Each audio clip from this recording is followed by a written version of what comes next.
এই প্রত্যেকটা গাছ থেকে কিন্তু রসের মতো টোপায় টোপায় টোপায় টোপায় রাবারগুলা পড়ে, সেগুলা কালেক্ট করা হয়। আসসালামু আলাইকুম প্রিয় বন্ধুরা, এখন আমরা অলরেডি খাগড়াছড়ির পথে ঢুকে গেছি। আর এখন আমরা যেখানে আছি এই জায়গাটার নাম কি আমি জানি না। করের হাট। আচ্ছা, দারুণ। জায়গাটার নাম করের হাট। ও, এই জায়গাটার অসাধারণ ভিউ। এখনই বেরোয় যাওয়ার আগে আমি হালকা করে একটু ভিউটা দেখানোর জন্য থামলাম। অসাধারণ একটি সুন্দর ভিউ এখানে। কলাপানি সেতু টু, এই যে কলাপানি সেতু। Wow, what a name! Kalapani সেতুর উপরে সবাই আছে দাঁড়িয়ে।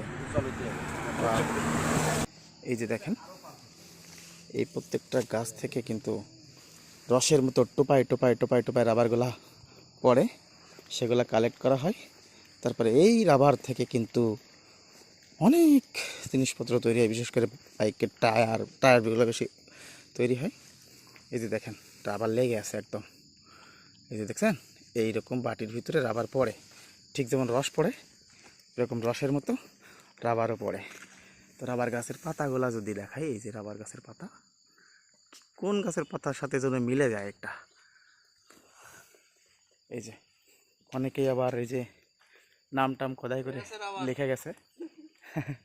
এই যে দারুণ। আর এই রাস্তাটা সবচেয়ে বেশি সুন্দর, রাবার বাগানের ভিতর দিয়া যায় সুন্দর রাস্তা, জাস্ট অবাক করার মতো রাস্তা, সুন্দর রাস্তা একটা। তো এটা ছিল রাবার বাগানের ভিডিও। ওকে, সুন্দর একটি নাম। হ্যাঁ, তো এই যে আমরা দেখতে পাচ্ছি কিন্তু হেয়াকো বাজার 3 কিলোমিটার, বাট আমরা এখন আর হেয়াকো বাজারে যাব না। হেয়াকো বাজারে না যেয়ে এখান থেকে ব্যাক করে আমরা খাগড়াছড়ির ভিতরে চলে যাব। এই যে আপনাদের রাবার বাগানের ভিউটা দেখায়, এই যে রাবার বাগানের ভিউটা,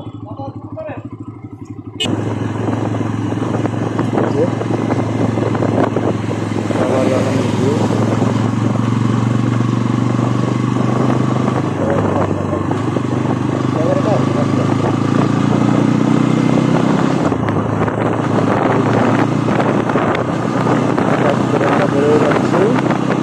রাবার বাগান থেকে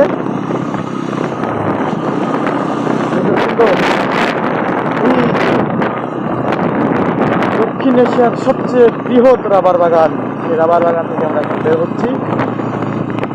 রাবার বাগানের ভিতরে সুন্দর একটি রাস্তা আছে।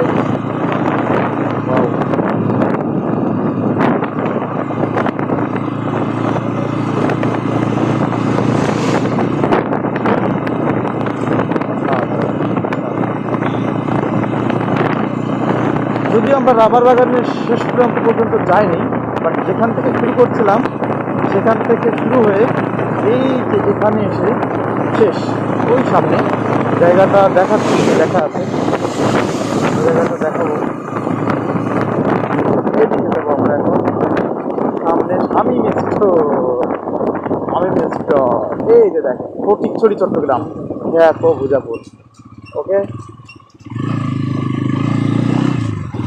গেলাম আমরা আবারও পাহাড়ি রাস্তায়।